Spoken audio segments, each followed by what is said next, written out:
Ladies and gentlemen, welcome to the channel World of Wrestling. Here today to discuss about WWE Wrestlemania 24 for our pay-per-view of the week, episode number 7. I watched this last night. It was actually a pretty good, entertaining pay-per-view to go back and relive. Hell of a show. A lot of the matches were very, very important, utilized very well on the card.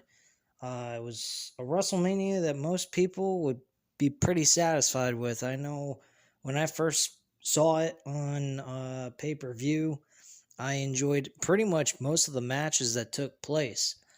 Some of the matches were kind of dull, like the women's match. That was kind of shit. But majority of everything else on the show was just unbelievable. Especially Shawn Michaels and Ric Flair's retirement match. Undertaker versus Edge in that main event for the World Championship. The triple threat match with Randy Orton, Triple H, and John Cena. That was a very entertaining match, especially the fact that it was very shocking that they made Randy Orton retain the championship. The way they did. I don't think anybody was expecting that to end that way. I figured maybe Triple H or John Cena was going to win the WWE Championship at that point. Only afterwards, the pay-per-view after that, which was Backlash, which is what it should be called instead of WrestleMania Backlash, Triple H ends up winning the World Championship from Randy Orton in a Fatal 4-Way elimination match, which was actually very entertaining to watch as well. I may catch that at some point down the line and review it. But to stick with the requested pay-per-view, and again, you guys can request for Ring of Honor, UFC pay-per-views, ECW pay-per-views, WCW pay-per-views, AEW, Ring of Honor, as I already mentioned, Impact Wrestling, TNA, those type of brands I can review for you guys because I do have access to it. So if you're at all interested in me reviewing something that is non-WWE related, I am more than willing to do that. This channel is not all about WWE. God knows everyone knows that I can't stand WWE anyway, based on the way they're being run. Wish they would be better, but unfortunately they're not. So anyway, let's move on with this review. Give you guys this review. Had some really abnormal thing happen to me today, which I'm not going to go over with you guys because it's very serious, and I don't want to be aired on the media on this social platform. But yeah, I'm not in the best of moods right now, so if I don't sound, energetic like I usually do under normal circumstances, that's pretty much the reason why. So anyway, guys, let's go over the entire card. The very first match was a Belfast Brawl match between JBL and John Bradshaw Lanefield. This is a good opener to the show. Bottom line, this was all about Hornswoggle being the illegitimate son to Vince McMahon that Vince McMahon never knew he had as a son, but it really wasn't. It was actually Finley's son the whole entire time. Very interesting that was the case. I hope I didn't say Finn Balor instead of Finley, but it was JBL versus Finley in a Belfast Brawl. So, this match was very grueling. These guys really went at it. They hit each other with everything they could nail each other with, practically almost a kitchen sink. Which, by the way, back in the Attitude Era, they did use a kitchen sink in one of their hardcore matches. Funny and ironic, huh? Anyway, at the end of the day, we all knew what was going to happen. JBL was going to defeat Finley in this opener match. And JBL gets the victory, of course, with a clothesline from hell. And I'd have to say the opener of this match was a 3.5 out of 5 stars. A very solid, entertaining match. The next match after that was I believe it's an 8-man ladder match. The match consisted, based off of my memory, I think it was CM Punk,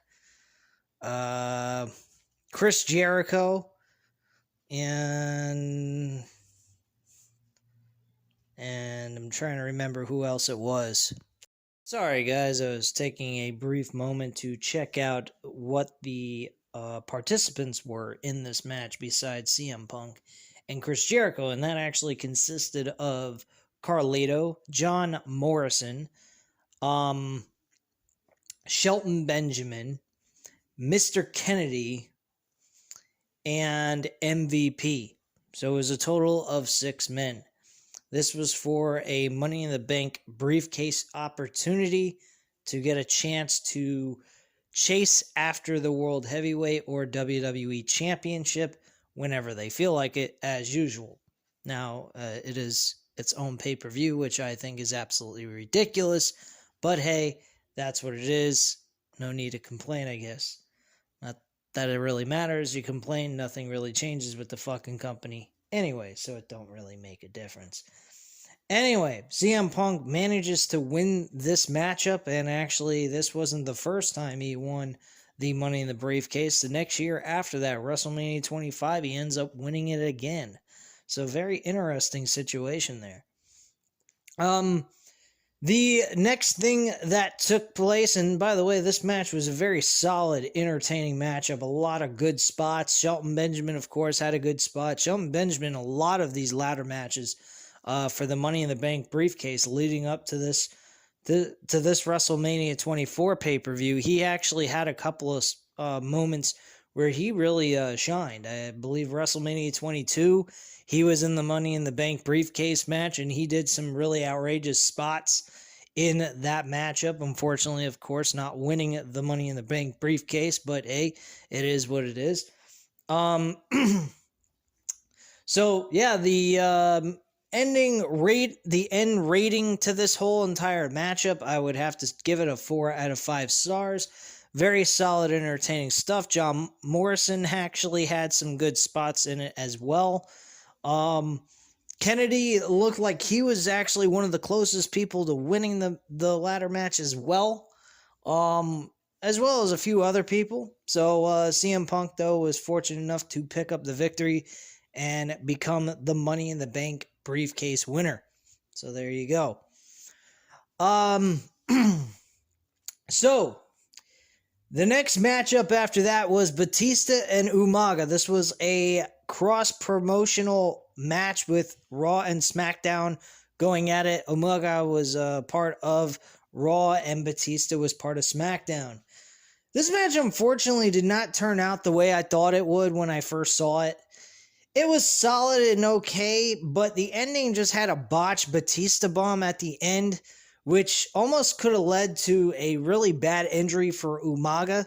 I think Umaga weighed a little too much for Batista to pick up and manhandle and slam onto the mat properly so that he wouldn't suffer an injury, but thankfully enough, there was no injury that took place during this match. Very standard matchup, though. I'm going to give it a 2.5 out of 5 stars because of the botch finish. If it would have been no botch finish at the end, I would say it would have been a 3 out of 5 stars. Pretty standard, short little match. It was about 7 minutes, almost 10, and that's about it. So that was pretty much that. So next was actually Chavo Guerrero defending the ECW World Championship against Kane, which there was a battle royal in the pre-show going into this pay-per-view, and Kane happened to win the battle royal to ultimately challenge for the ECW World Championship. The match was very, very short, under 15 seconds. 11 seconds was the total amount of time. It was a simplistic choke slam by Kane and the 1-2-3 at the end. And that was pretty much it. Nothing to really rate here. I guess I'll just give it a half a star because the match was meaningless and completely poor. I'll just put it that way. I do believe they have a rematch though at Backlash, and this match, that match at Backlash actually went a little bit longer than the one we saw at WrestleMania, which is kind of weird. But hey, it is what it is. Next match after that was Shawn Michaels, HBK, Mr. WrestleMania, going up against the Ric Flair, the Nature Boy, the man of the men, the best of the best. And, Ric Flair being the man, end up being beaten by the man. And that was pretty much what happened there. This match was back and forth.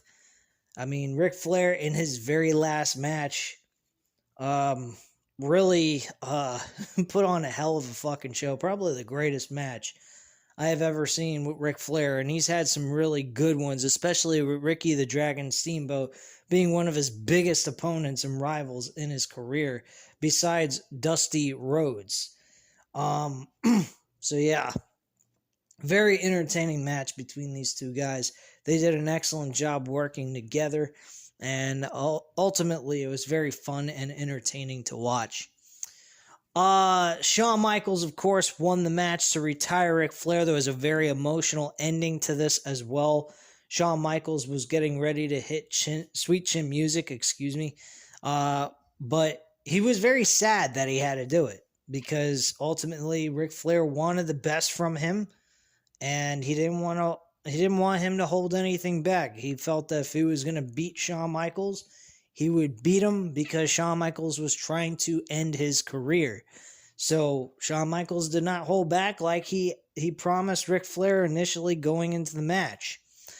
He ends up hitting Sweet Chin Music, but he says, before he did it, he says, I'm sorry, I love you. And then he kicked him right in the chops, pinned him for the 1, 2, 3, and then ultimately kind of went over, around his head and, kind of like congratulated him and saying that maybe he might have been saying sorry about the career being over, all that kind of good stuff, and that he thanks him very much for this great opportunity to work with him at WrestleMania.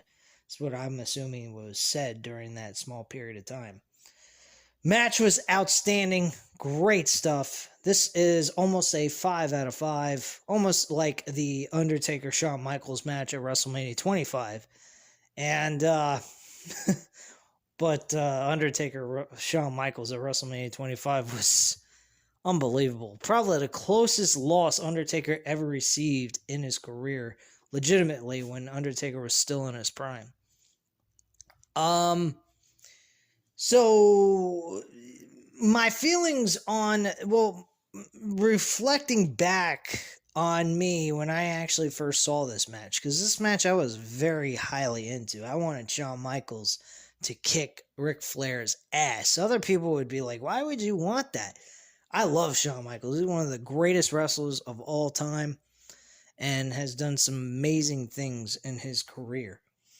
And this I just wanted to see happen. Ric Flair was wrestling far too long, past his prime, and I was just like, it's time for Ric Flair to retire. And I screamed out loud. I was in the middle of this sports bar. It used to be, it was a place called Barnacles. My best friend was with me, Matt 87 Eagle, and we were watching this event, and I was screaming at the top of my lungs, and it's like, kick that old man's ass! And I got freaking parents looking at me going, what the hell are you doing, man? There's kids here. I'm like, hey, I'm just having a good time, man. I'm not really doing anything bad. I'm just saying I want the Shawn Michaels to kick the old man's ass. That's all. But I think I might have been a little out of line, so hey, it is what it is. I was a young, I was like 18 years old, I think. I just graduated from high school. I'm chilling, I'm watching this event, and, I'm just shooting the shit, talking smack. Oh, yeah, 2008 was when this event happened. I graduated in 2006, so I was about 20 years old. So I'm just sitting there, I'm just chilling and talking smack at the TV and saying, kick Ric Flair's old ass and whatnot, and I was having a good old time. Fortunately, there were kids there, and it kind of didn't really make the parents happy, but hey, oh well, it's a fucking sports bar, deal with it. Anyway, so that was the end of that match. That was a 4.5 out of 5 stars. Very solid, entertaining matchup. Great stuff from them in that match. All right, so the next match that took place on this card was Beth Phoenix and Melina teaming together to defeat Maria and Ashley, who you guys may not remember. Ashley is she was a blonde-headed woman. She unfortunately died at a very young age. I think 39 years old. It happened about 2 to 5 years ago, somewhere in that range. I forgot her last name, but they cut the last name out. They just called her Ashley. Kind of very similar to what WWE does now with most of the wrestlers' names. They only use first or last name, and that's it. They don't use the full name, which is fucking retarded. Anyway, this match was nothing. I wouldn't even care. There was some technical difficulties that took place during the match. The lights went out. They had to put on some backup lights in the ring so people would be able to see what the hell's going on. But in most cases, the lighting was working throughout the entire stadium in Orlando. But at this point, the lights went out and the lights were only working inside the ring. So that's all you got to really see. Outside of that, that was it. So it's kind of awkward, very weird situation. Normally, under normal circumstances, WWE don't have this kind of lighting situation take place in their events. But unfortunately, here it did happen. Not that we really missed anything. We had Snoop Dogg during this event as well, come out during an entrance. But overall, this match wasn't all that big of a deal. I mean, I'll give it a 1.5 stars out of 5. Nothing big happened here at all. From there, we had the triple threat WWE Championship match between Randy Orton, Triple H, and John Cena. At this point in time, during my time as a fan of John Cena, I was getting a little stale and tired of seeing John Cena in the WWE Championship run, and I wanted to see something different and see John Cena kind of like go off and do some rivalries and whatnot, and stay away from the world title for a while, give some other people opportunities. So I was kind of cheering against John Cena in this whole situation. But I've always been a John Cena fan, but I could see how other people might have felt about John Cena always being in the world title picture. So I kind of was hoping at some point they'd move him away from the world title for a while and give some other people an opportunity to have a run with the WWE Championship, which they did in 2008 throughout most of it until the end of 2008. He won the world title from Chris Jericho, and kind of had it for a little while, then lost it, then won it back at WrestleMania 25 in a triple threat match with Big Show and Edge, which was very odd. I was very surprised how the World Championship kept being swapped around between champions. I mean, the world title shipped over to fucking Raw. I mean, it was like all over the place. It was very odd, very strange and weird. WrestleMania 25 was actually a very weird WrestleMania. They didn't really honor the brand split all that much, because anyone could have won a world championship. I mean, at No Way Out in 2009, Edge went ahead and sucked his way into challenging for the world championship while he was the WWE champion going into the No Way Out pay-per-view in 2009. So that was kind of weird. Never been done before, where a champion loses one WWE championship to ultimately win the World Heavyweight Championship. So that was kind of odd to see. And so going into this matchup specifically, this match was really, again, another great match by WWE producing this matchup. Honestly, anyone looked like they could have won this match. There was a great story being told. John Cena came back from injury. So was Triple H from a year-long injury. Both of these men were, in need to win the WWE Championship to get themselves back on track. And reward themselves for their hard work and dedication, rehabbing and getting back into the WWE ring. So that was pretty much was the story there. Randy Orton was cracking skulls throughout 2007, beating Shawn Michaels in multiple matches. Well, not beating him in multiple matches. One match at Cyber Sunday, he ends up low blowing him and retaining his championship that way, and then ultimately faced him at Survivor Series, where the super kick would not be allowed to be used for him to get a victory. So he had to stay away from the super kick, which left Shawn Michaels a little bit defenseless. So he tried other moves, of course, at Survivor Series, and unfortunately that did not work out for him. Anyway, let's get right into this match, though. The match, though, unfortunately went to Randy Orton winning and retaining the WWE Championship. He ends up doing a punt kick to Triple H after Triple H nailed a thunderous pedigree. Randy Orton applied a double DDT, hanging DDT over the ropes onto the mat, which was really nice. That was never done before. That was the first time I believe they ever did something like that inside of a WWE match. So that was some of the highlights that took place there, and Randy Orton ended up kicking or punting Triple H's head off and then pinning John Cena for the 1-2-3 and retaining the championship in a very surprising fashion. The surprising part was Randy Orton was completely eliminated out of the picture by the time Triple H applied the pedigree and went for the cover for 1-2-3, and just Randy Orton showed up out of nowhere and kicked him right in the fucking head. So that was very, very shocking. To be quite frank with you, between Edge and Undertaker for the World Championship and the WWE Championship with these three men, either one of these two matches could have been your main event of WrestleMania.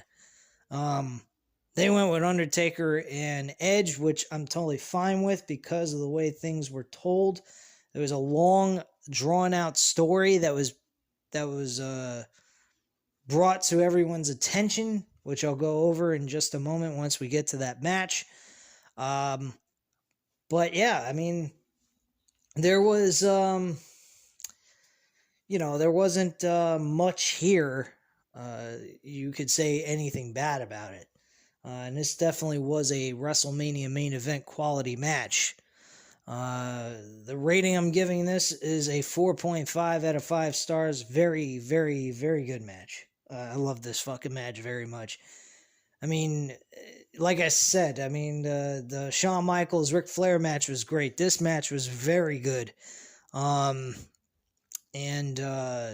those two matches alone, besides the World Championship, could have been main event matches if you really want to get down to it.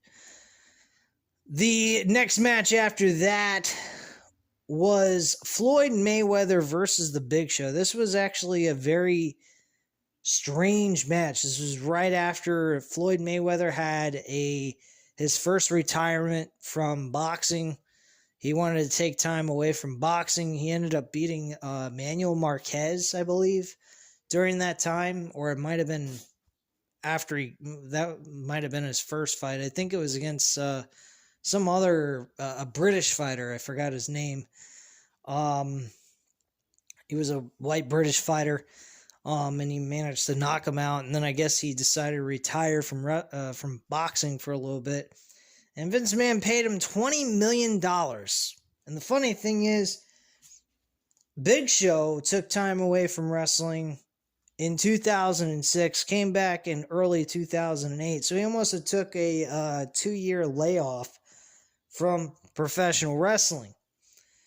Big Show's primary focus while he was out of wrestling was trying to get into boxing and become a heavyweight boxer. Unfortunately, with his size, his weight, and his ability to move in a ring, it didn't really work out very well for him, so he reverted back to pro wrestling.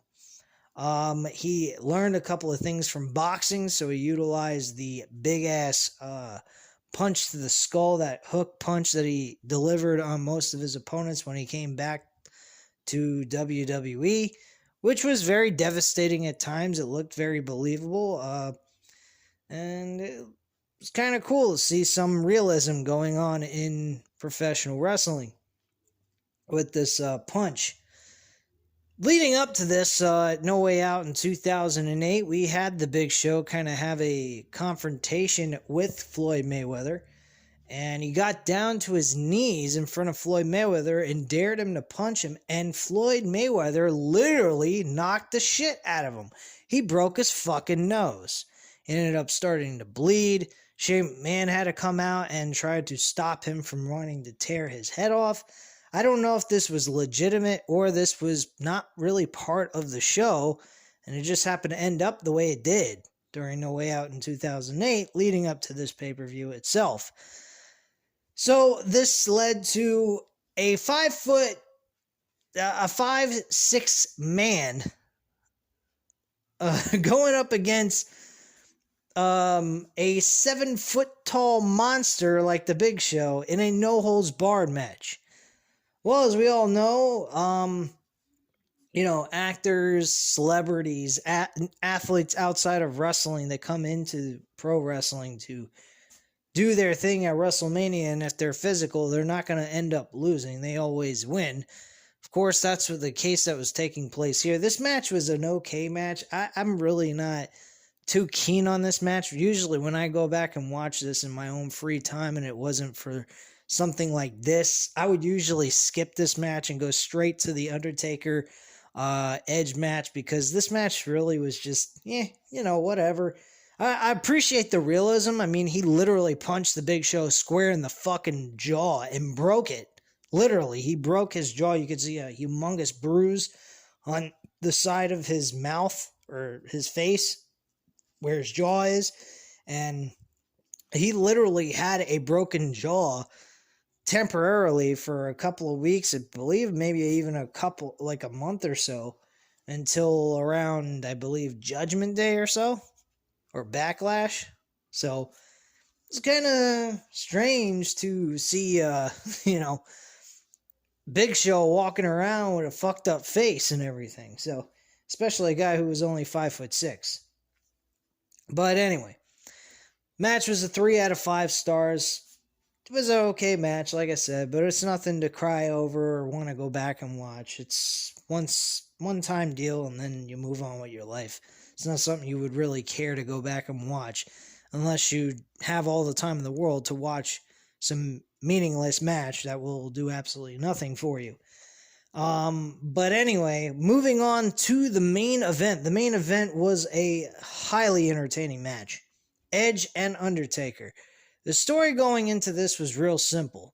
In early of 2007, I'd say about May of 2007, Undertaker and Batista was having this long drawn-out WrestleMania feud that lasted after WrestleMania 23. They had a match at Backlash in a last man standing match that ended up being a tie. Besides the match they had at WrestleMania 23, which Undertaker won the World Championship.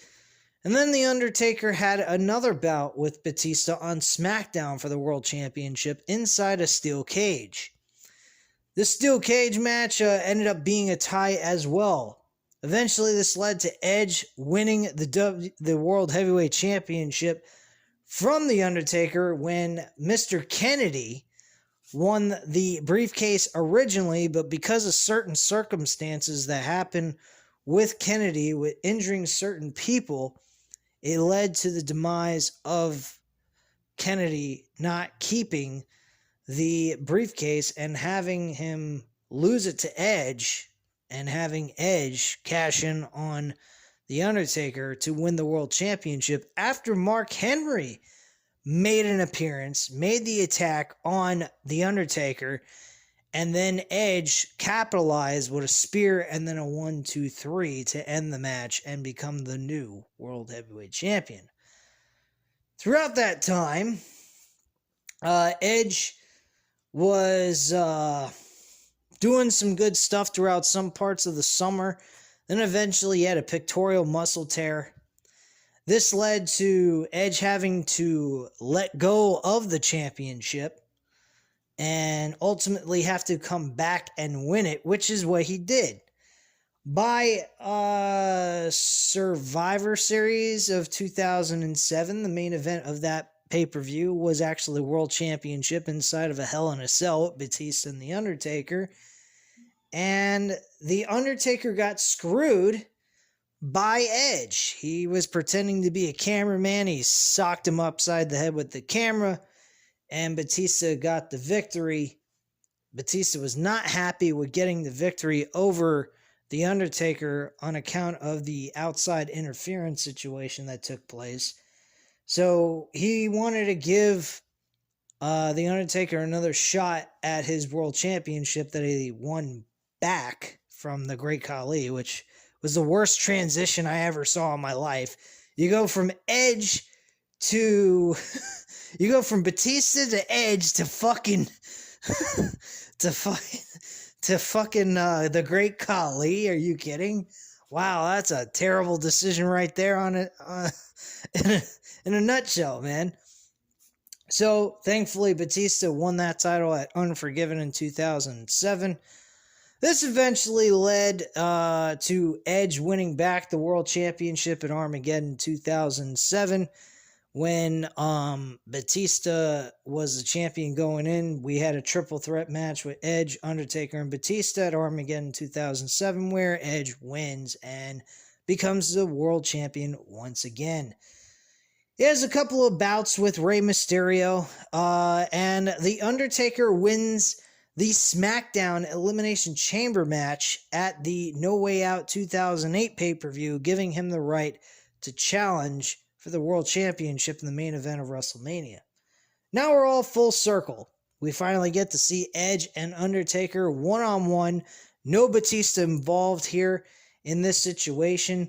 We just have Edge completely by himself with a few, a few guys. Kurt Hawkins and Zack Ryder were his backup guys. They were wannabe look-alike Edges that tried to get involved in this match, which eventually they were completely knocked out of the picture anyway, so it didn't really matter for them.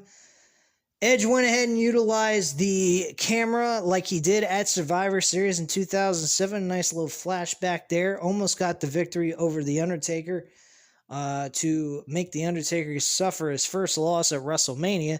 So that's another thing that tied in. The WrestleMania undefeated streak. So it was World Championship versus the streak. Another little story being tied into this whole entire thing in a nutshell. Great stuff. Stuff you would never see in modern day WWE television, unfortunately. But at the end of the day, The Undertaker goes ahead. He connects with the Tombstone Piledriver, gets the 1, 2, 3, and Edge loses the World Heavyweight Championship. And that's how the entire... Wait, actually, I think I might be wrong. I think Edge lost with the Gates of Hell. Give me one moment here just to double check that. I apologize, guys. It actually was the Gates of Hell. He won by a submission hold and makes Edge tap out. Edge actually connected the spear. I kind of wasn't really paying attention last night. By the end, I was getting kind of sleepy. But usually under normal circumstances, The Undertaker would win with a tombstone.